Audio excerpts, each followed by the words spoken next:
So first, I'd like to start with how we see. Once we understand how we see, I think we will understand better as to all these treatments as to for myopia progression. So here is how I always explain it to everybody. But the eye has a couple different components. It's got the front part of the eye, and there's the back part of the eye. I actually do still like to take pictures, and I have a single, SLR, and so the camera is going to be my analogy. The front part of the eye is sort of the lens apparatus of a camera, and the back part of the eye is going to be the film of the camera. For those of us who are old enough, we're all old enough to actually have had film cameras in our lives. So what happens is light will travel from wherever it is coming from, and it'll actually hit the front part of the eye, which consists of a cornea, the iris, which makes the pupil, the round thing in our eye, and the iris is what makes our eyes blue or brown. That's the color pigmented part of the eye. The light then hits a piece of tissue called the lens, and the lens will actually focus the light to a single point, which hits the back of the eye, the retina, and then that's when that information is coded and then decoded by the eye and then the brain for us to see. So the lens is actually an actual piece of tissue that's inside the eye, and it does the focusing. Okay, that's when in older people, that's where the cataract develops. But in younger kids don't have cataracts, so this piece of material is really just for focusing. The focusing power of the eye is, think of it as our lens in our camera. So you know how like in the old cameras, you can dial the lens and it can focus up close and at distance. And that's what our natural lens do. This is a piece of tissue that's in all of us, okay? And the lens will grow thicker to focus up close, what we call accommodation, and then kind of relax and become thinner for distance vision, okay? This piece of lens, so what controls this? What controls our own eye's ability to focus up close and at distance? And it's a piece of tissue called the ciliary body or the ciliary muscle. And it's actually a muscle in the eye that contracts. And when it contracts, just like any other muscle, when it contracts, it makes the lens shorter and fatter. And so we can see clearly up close. And then when it relaxes, it actually gets lengthened, the lens, and then we're focused for distance. So when you look at me right now, when I look at you, my eyes constantly focusing, right? I'm looking at someone off at a distance. My eyes are focused for something at distance. I look at my fingers, and they're clear because my lens and that ciliary muscle is actually doing the work, and I'm focused up close, and I can see my fingers clearly, okay? And that becomes important when we talk about things that we do for myopia control. And then there are other tissues in the eye which are kind of like the film of the camera. So the retina, the optic nerve, I think of it as the film of the camera. And so when you have a bad film, no matter how good everything in front of the eye is, your picture is not going to be good, okay?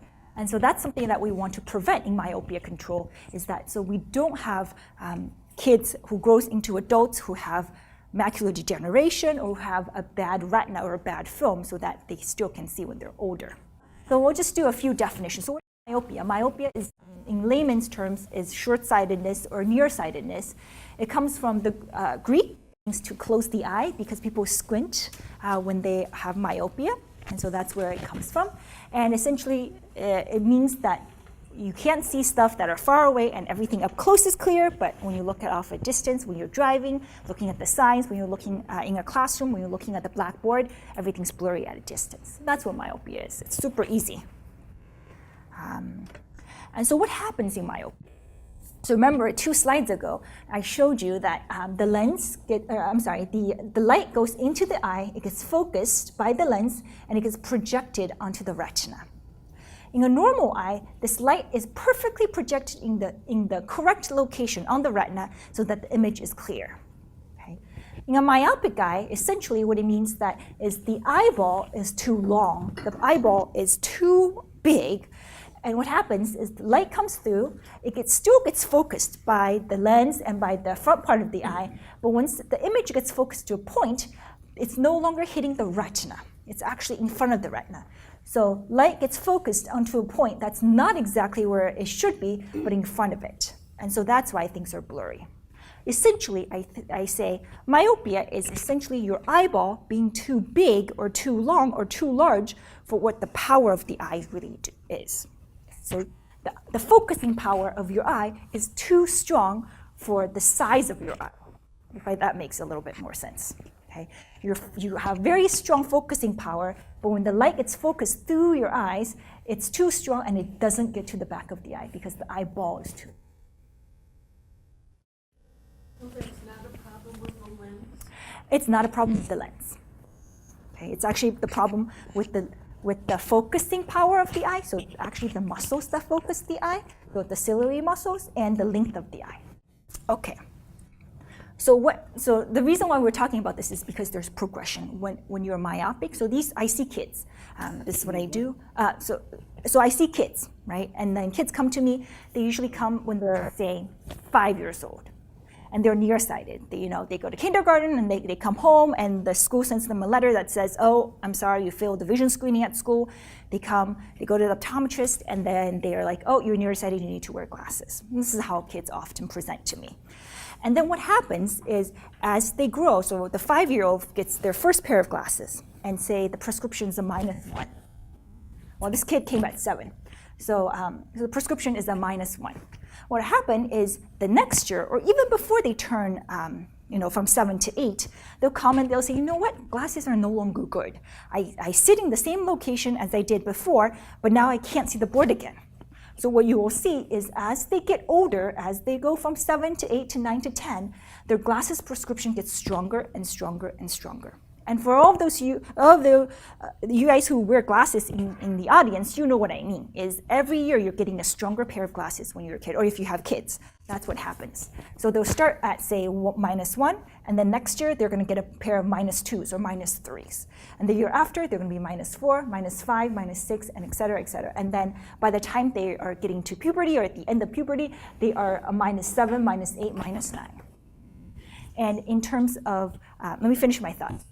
In terms of myopic progression, that's what we call myopic progression, is that every year your glasses get thicker and you need thicker glasses. And what happens is, and this is actually not counterintuitive in any way, because kids between 7 and 14, that's when they're growing, right? We expect them to get bigger shoes, longer pants, new clothes. Every year, if you have kids, every year you're buying them new clothes. And that's simply because they grow. That's normal for kids. We want them to grow. And so along the same line, their eyeballs will grow, right? Just as they're getting taller, they're getting bigger feet, and they're, everything's getting bigger, their eyeball will get bigger and bigger. And that is what happens, is their eyeball actually grows longer and longer, and so then myopia gets worse and worse. Remember, because what I said, one slide prior was that essentially the eyeball is too long for the power of the eye. So as they grow, what happens is the eyeball will grow longer and longer and longer, and therefore the focal point is still at one point, but the longer eye means that they need stronger glasses. So first, let's talk about why it happens. Okay, number one reason, genetics, right? I have Asian families where both the parents wear -9 glasses. They come and they say, Doc, can you do anything about it? And I say, you know what? I can't change the fact that your kid is your kid, right? And so if your mom, your dad both wear glasses and they wear thick glasses, there's a high chance your child will need glasses, okay? The other things are, so genetic factor is number one. Number two is environmental factors, right? And you see, that's why this picture of this girl is down there, is our kids tend to spend a lot more time indoors, right? They don't go out to play as much. Say 50 years ago, all of the kids will be playing outside. They're not indoors, looking at their tablets, reading.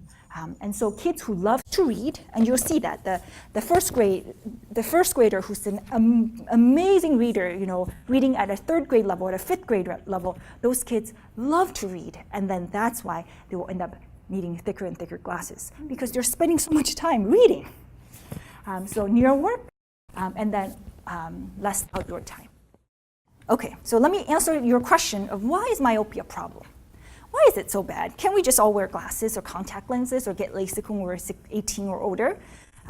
Because myopia, there's different levels of it. There's a low level, which is like the -2s, -3s, and then there's a high level, which is -6 or higher. So anybody who's -6, -7, -8, -9, you are considered having high myopia, okay?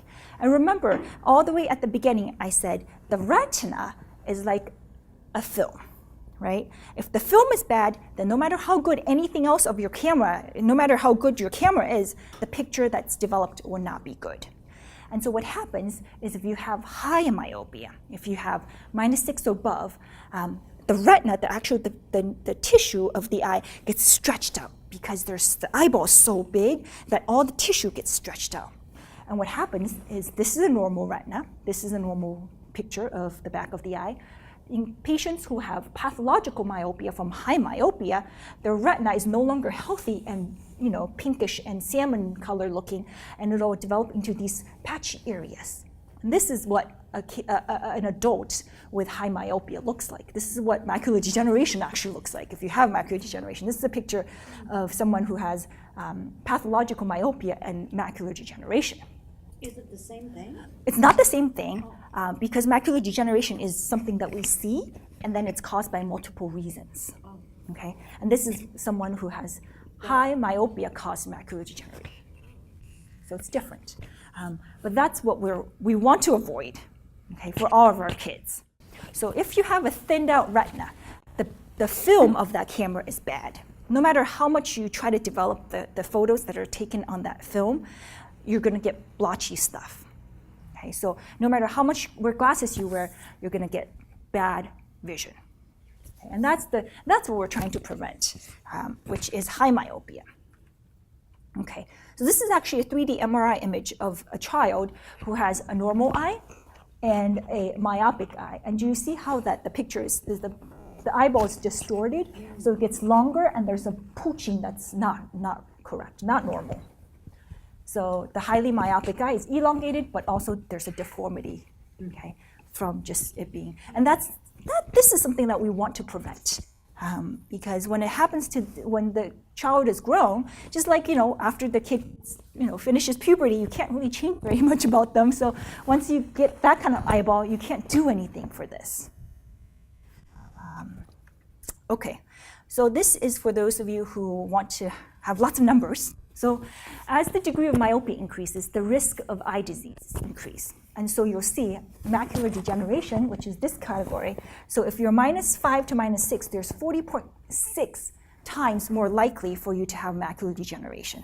If you're -9, there's 348.6 times more likely for you to get macular degeneration. Similarly, retinal detachment is when the retina actually detaches, increases significantly the more myopia you have. Same thing for cataracts. So this column is for cataracts as well as glaucoma. So this is sort of just a take-home message of why I care about myopia and why I really want to have our kids all have low myopia and not high myopia. So the research was done actually in adults. So so essentially they took everybody who has different degrees of myopia and saw how many diseases each of those have. So this is not for kids. This is actually something in adults, right? So what can we do? So now I'm transitioning into, so now we all understand why it's important to stop myopic progression and why is it important to keep myopia low. And so now I'm going to start talking about things that we can do to slow myopia, right? And the first one you're going to hear me say, and this I tell every patient, I saw 5 or 6 patients today who came for myopia control, and every time I'm there, they've already seen me a couple times, but every time I tell them this exact same thing. And I say, how much time are you using your tablets? Are you spending outdoor time? That's essentially the 2 things I tell them. I say, you have to spend 2 or more hours per day outside. Okay, so the studies actually show that if you spend a cumulative in 1 week of 7 to 14 hours of outdoor, like running outside, running in the sun, it actually decreases myopia, sunny days. And so then there's also this thing that the Academy of Optometry actually put together, which is the 20-20-20 rule. We like these things, these catchy things, right? It says take a 20-second break every 20 minutes and look at something 20 feet away. Essentially, you're not focused all the way, all the time up close, and that you're letting your eyes relax. And the reasoning behind this is when you're looking up close, your muscle, your ciliary muscle that focuses is focused up close. So it is contracted. It's like my muscle that's like I'm always holding on to these books that's very heavy. And if I do this for 20 minutes, obviously these are tired. Okay? And so if you think about this, if I'm holding on to super heavy books for 20 minutes, obviously all of us will need to put down the books and relax these muscles. These are going to be tired. Same thing with the eyeball muscles, right? The muscles inside the eye. If you're looking up close, you're thinking that these are contracted. They are focused up close. And for 20 minutes, that's all they're doing. They're looking up close. And so you need them to take a break. Just like how you need to put down the heavy books, you need them to look off at a distance, relaxing the focus, right? Relaxing those muscles, looking at a distance for 20 seconds to relax those muscles and take a break. Okay, so this is for the ones who didn't believe me when I said outdoor time increases improve. So there, I pulled all this. Well, I didn't pull this. Someone actually, it was some people actually did this reveal. It actually showed. So the top panel actually says that all these studies proved that outdoor time prevents onset of myopia. So this is preventing. So this you have our 3, 4, 5-year-olds doing. Right? It prevents the onset of myopia, and you're looking at the odds ratio that's less than 1, so right here, right? All of them said spending time outdoors prevented myopia from starting, okay? And the bottom panel shows that outdoor time actually slowed myopic progression. So this is a set of studies that showed that anything that's over on this side reduces myopic shift, which means that, if you spend time outdoors, you decrease your myopic progression. So not just one study, but more than one study have shown that this actually works. Okay. So this is a question that I often get from parents. So a lot of parents will ask me, Doc, what if I don't give my kid 100% of what they need? Right, under correction. So the kid needs to wear, say, -2s, but I'm going to give him -1s. Okay, and the question is, does that slow down myopia? And the answer, there's one study actually that said, so this study showed that under correction, so they gave them, so if they needed a -2, for example, the kids got -1.25s. So they undercorrected by a little bit. The undercorrected group actually increased myopia and axial compared to the fully corrected group. So the answer here is no, you should not have your kids wear less glasses than they need. Okay, and the idea is to think that the cartoon is trying to show us that if the image is not fully focused, like if it's not perfectly focused here, it actually supplies the eye a stimulus to grow. Perhaps the eye is thinking, oh, I can't see well, let me grow a little bit and see if I can focus better. Okay. The eye can't shrink, so it's trying to grow to see better. So if the image isn't perfectly focused, it actually provides a stimulus to grow, and therefore myopia increases. So don't do that. Yes, so don't do that, yes. Okay. So what about eye exercises?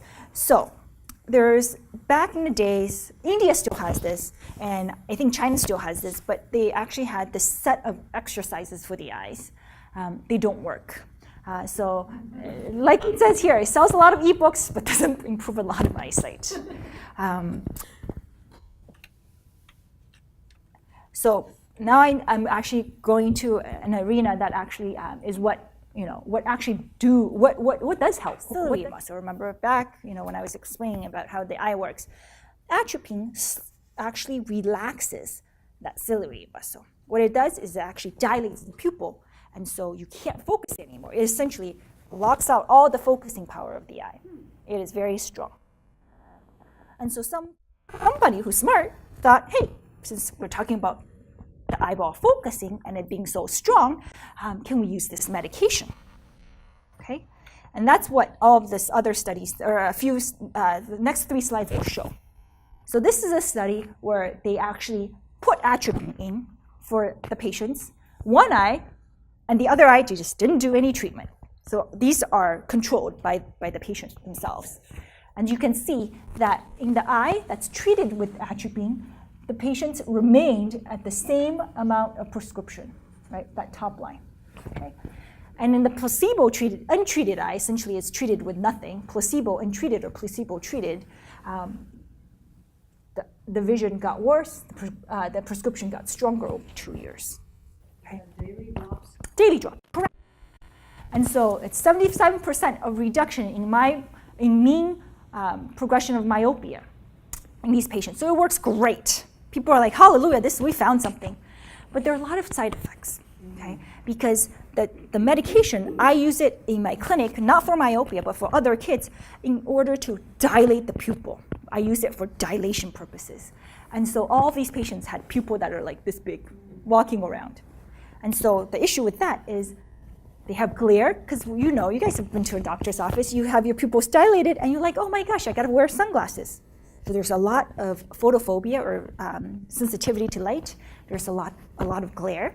And then the purpose of that eye drop is to blur up the vision so you can't focus anymore, right? That's a focusing muscle. So now the kids can't focus up close at all. So they're blurry when they're at work. They can't go to school. They can't even do homework because they can't see the homework, right? So now I have to give them a pair of glasses for distance and a bifocal, like old people now. So all of these kids, and the kids in the study actually got bifocals to help them see up close, because the side effect of this drop, pupillary dilation, glare, blurry vision. So would the goal of the drop be at them to the age where they stop growing, the eyes stop That's growing? right. That is right. And there's a slide about that too. What's the goal of everything that I'm telling of it? So then someone said, well, okay, so 1% atropine comes in 1%. So if you look closely, it's 1% right here. Okay?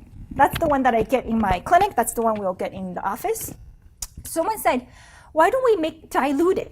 Let's see if a dilute amount of atropine can also slow progression of myopia, at the same time not have so many side effects. So the second study actually did just that. So it diluted the atropine 1 to 100ths, right, 0.01%, and they diluted 1/10 and then 0.5%. Okay, and 1% actually is the standard. And as you can see, so the placebo is the one that keeps on going bad. Okay, the 1% is the one that the previous slide showed you, where the patient stayed pretty good. And then these 3 are the 0.5%, 0.1%, and 0.01%. As you can see, there is an effect, right? It's not as good as the 1%, but it's not so bad. Okay? It did prevent myopic progression. The fact is, the less the dosage, the less the side effects. Okay? So the 0.01% atropine had less pupillary dilation and less side effect of glare, and a small percentage of patients still had these, but there's no loss of near vision. Okay? So these kids do not need to wear bifocals. This is the selling point of 0.01% atropine, is that they can just go about their daily lives with their normal glasses, and they're still fine doing everything that they normally do, and yet their myopia will not get worse over time, or will get worse only very little over time. Okay? So the summary is, atropine does reduce myopia progression. They're safe and without serious adverse effects, and 0.01% has the best therapeutic index with the least amount of side effects and minimum rebound. Okay? And so they sell these in Singapore, I think, but in the US, you can't get them. So in the US, you need a prescription from me that we will send to a compounding pharmacy, which then compounds the medication for us. Okay, so the difference between a store-bought one that's pre-made versus compounding pharmacy is it's more expensive for compounding drugs, and there is these have a shelf life of say 3 years, 2 years, whatever. The compounded drops only are good for a month. So unfortunately, these families who are on this get a new bottle every month. Is it covered by insurance? It is not covered by insurance yet. And the reason why I say yet is there's actually a big study, a big nationwide study that's trying to get it approved so that we're still accruing patients and enrolling patients, but the goal is so that it will be covered by insurance. Okay, because hopefully it will be, yes. At this moment, it's not. Okay. And you can buy this over the counter? You cannot. You can buy these over the counter. You can't. Oh, not here in the States. No, not in the U.S. You got to go overseas, and I think only Singapore has them actually. Where? Singapore. Singapore. Yes. How are them for your patients? So I do this. Well, I have a big I have quite a few patients who come to me for this. So I do this very often, and I titrate based on how their response is. So I do have a fairly large patient population that have this. And you said you need 1 bottle a month? So that's kind of the trick, that if you come to me, then I can tell you ways to sort of not do it. So the bottle will last you about 1 month to a month and a half. And then some parents can do it well. If you just instill just the perfect amount, it'll last you a longer period of time. And so it's more of a case on case. Yeah, you come and then we'll talk about how to do it. And then there's a little bit of titrating as well. So it's not like everybody can get this and you just do one every night and you think it'll be good. It depends on your response to it, whether or not I need to titrate up, whether we need to talk about other things. Okay. And there's some kids, I do have a few kids who are on this 0.01% who actually do have side effects. And so then we have to talk about how to manage those. Okay. This is another big question that I get from my patients. So what about contact lenses? Okay, a lot of patients wear contact lenses, and they ask, well, do contact lenses slow myopic progression? And this study actually showed that no. So the regular RGPs, or the rigid gas permeables, the hard contact lenses that we all grew up with, and even the soft contact lenses that you and I wear today, the ones that are disposable, they do not work. So this is just that I'm not making this up, but there's actually a CLAMP study, actually a National Eye Institute sponsored study that said that hard contact lenses, soft contact lenses do not work. Okay, and so then if you guys all live in Irvine, in Orange County, but a big population of my patients are on this thing called Ortho-K. Okay, and then there's the newest thing. This actually just came out maybe 6 months ago. It's called a peripheral defocus lens. So we'll talk about both of them. Okay. So let's first talk about Ortho-K. What is Ortho-K? Ortho-K stands for orthokeratology. Essentially what happens is this is a special contact lens. Every kid gets their own made. So this is something that you have to pay out of pocket. It's expensive, but if it works, it works, and the optometrist will actually fit you for a Ortho-K. Okay, it is a molding contact lens, meaning that you wear this before you go to bed, and you wear this during your sleep. And what happens is it pushes on the cornea, and it flattens the cornea so that during the day, the eyeball, the focusing power of the eyeball is not as strong as it really is. Okay, I know it's not intuitive, but I'll say it again. Contact lens goes on before you go to bed. Yeah. You wear it during your sleep. The contact lens is specially made so it pushes on your eyeball. And then when you wake up and take off the contacts, the cornea, the shape of the eye, is no longer what it used to be the night before. It is actually pushed to be flatter, and therefore the entire eyeball's focusing power is less than what you originally had. Okay. Is that a soft lens? It is not a soft lens. Hard lens? It is a hard lens. And that's for adults. It's not for adults, no. Well, you can do it for adults, but we don't do it for adults. We do it. It actually, so it helps in terms of the kid doesn't wear glasses during the day. Okay, the kid is no longer wearing glasses because it has pushed the eyeball. It has changed the, I guess, not the lens. It has changed the cornea enough so that the focusing power of the eye is altered. Okay, so the child does not wear glasses during the day. And this actually, it's quite promising. So the National Eye Institute actually did a study because it was so promising. Okay, but the problem was it was stopped short because some kids developed awful corneal ulcers. And when I was, I've seen 2 of these in my career, and I've been out in practice for about 5 years. And the first time I saw it was during my first year in practice, and I thought these things were awful. I said, oh my gosh, this kid. So the kid who had this went from normal vision to like blind, right? Because he can't see past this. And so when I first came out, I said, these are awful, I would never do them. But over time, people change, and I'm a very flexible clinician, so I see these patients, I see lots of patients who come to me, and they are on Ortho-K, and they do fabulously, fabulously. And I say, okay, wow, this must work. And so I started to adopt. Actually, some parents will come and say, what do you think about Ortho-K? And I say, you know what, yeah, if you want to do it, I'd support you. And then just like 2 weeks ago, I saw my second case of this, and I was like, oh my gosh. Just when you think that things are fine is when things go down, right? And so so in the US, there will never be a second nationally supported National Eye Institute or NIH, National Institute of Health supported study because this one happened, okay? But the termination of this study, secondary to the corneal ulcers, it actually did show some effectiveness in slowing myopia. Permanent damage. You can't come back from this one. So it makes me wonder, so for example, I wear contacts, and they say, don't wear your contacts when you shower. And of course I ignore them, and because I love being able to see when I'm taking a shower and make sure that I'm using shampoo instead of conditioner first. Yes. And so I know that if anything ever happens, that I'm responsible for that. I have to wonder. So yes, so that's what, so you guys who wear contacts, the doctors say, don't wear them when you're asleep, right?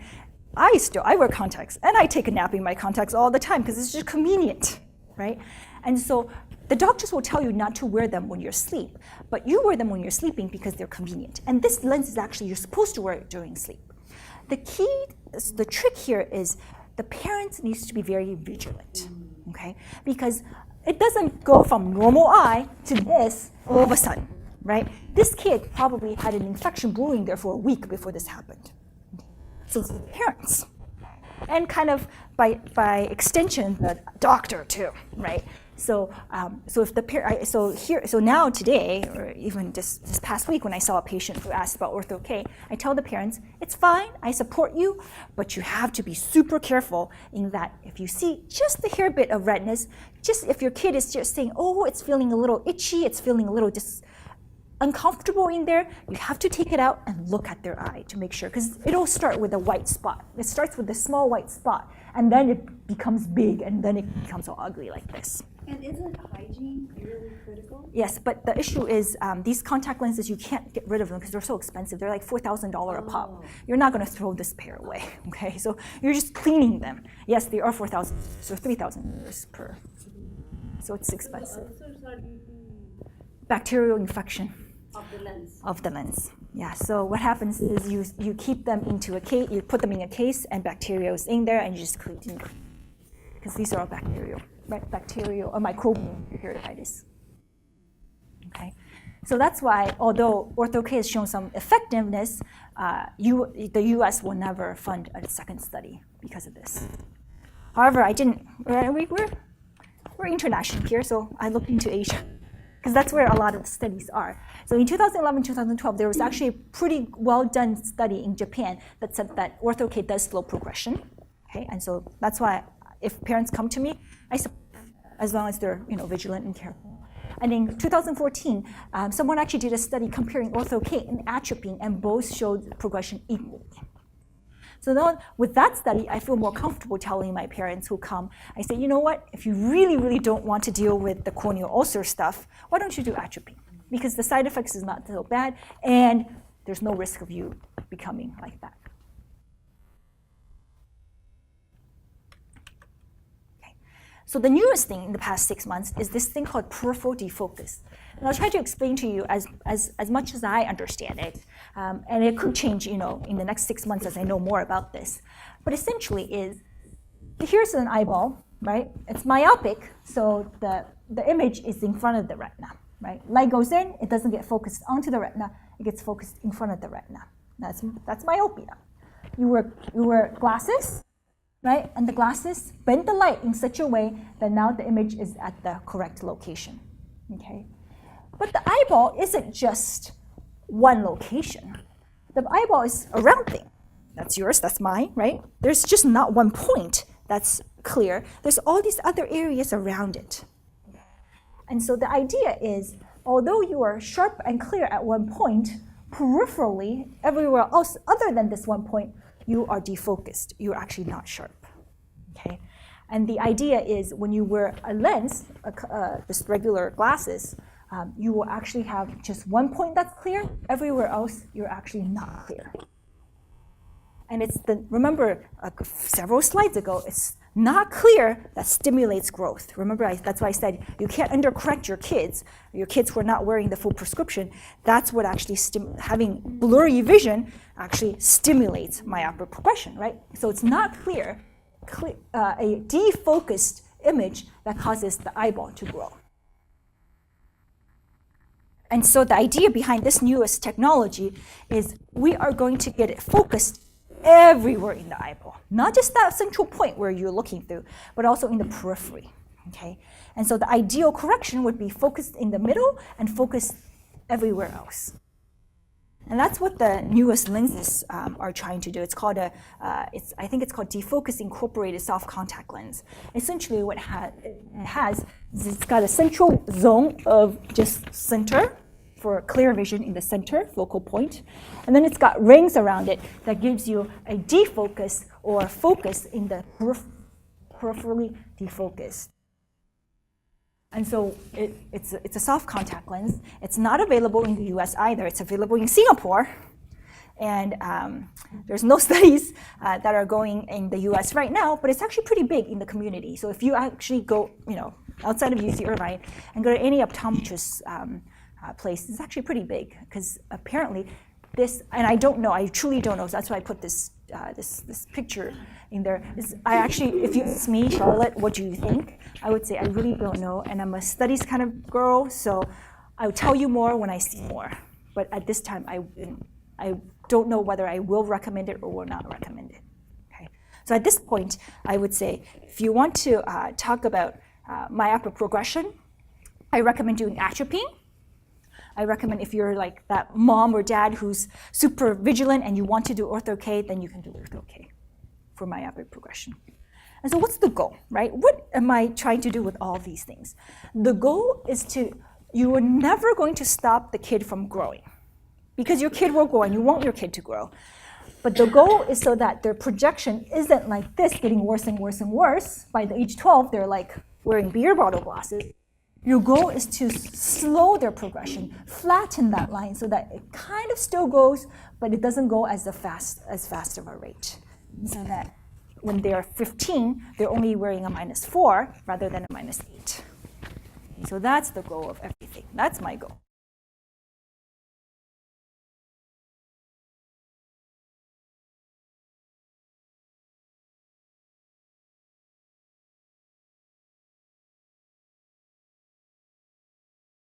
So I know any kid will grow, just like I said before.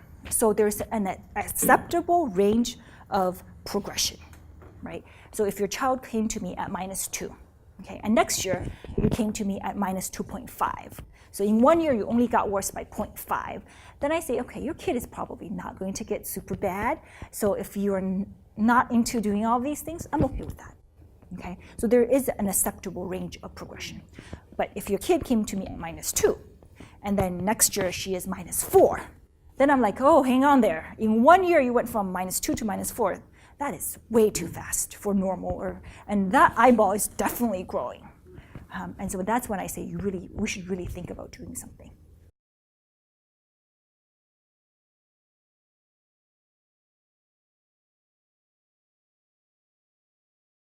Astigmatism cause myopia sometimes? No, astigmatism is so it does not cause myopia. I mean, it doesn't have the effect of not being able to see in the distance? Yes, it does, but that's a completely separate refractive error. Blindness or whatever. Correct, but Vision astigmatism is something that you're going to have. Like, there's nothing you can do about it. The lens with the contact lens takes it away. You have a smooth contact lens. You can but you didn't.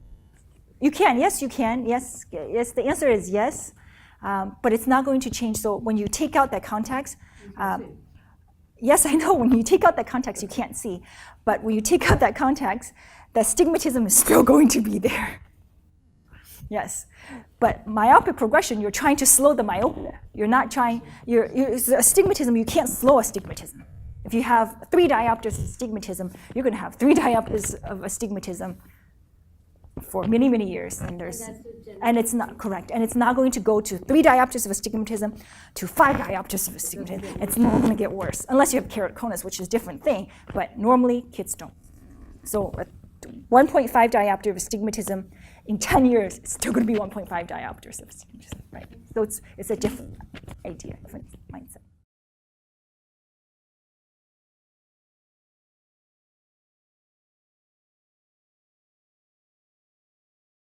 Well, why do we have eyes that are too big for our body? Then the question is, why are we trying to get our kids grow taller? Why can't everybody be 5 feet? Why does someone has to be 6? Why do someone has to be, why do we need basketball players? Right, but if we can't see clearly, it makes it difficult for us traditionally, to get if food, you are 6 feet tall, your back's going to give out earlier than if you, so you can't live as long. But I mean, that's only been in recent times. This is also recent, by the way. So this myopia has gotten worse and worse in the recent times since I actually took that slide out, but I had a slide in there that showed that 50 years ago, there's only 25% of the population, the world's population had myopia. And now it's like 50%. And then it's projected in like 50 more years, it's going to be like 98%. It's not so bad. You're good at reading. Man, we need the doctors, right? I was good at reading. Right, but there wasn't anything to read, I mean, not too long ago, there wasn't anything to read, so like, no, but you still need people who are good at computers, right? But I'm talking about a long time ago what was the purpose of a quarter of the population having that? They're good readers. They're good computer programmers. No, They didn't. I've always felt, had I lived in there were no computers, thousands of years ago. There was nothing to read. Probably there's nobody who had myopia thousands of years ago. You think? Well, if they did, the saber-toothed tiger got them. But that's my you point. said 25% of the population. That's significant. 50 years ago, we had books. So you think maybe thousands of years ago? Nobody needed They didn't glasses. survive. Oh, okay. They did not survive. That's right. They died.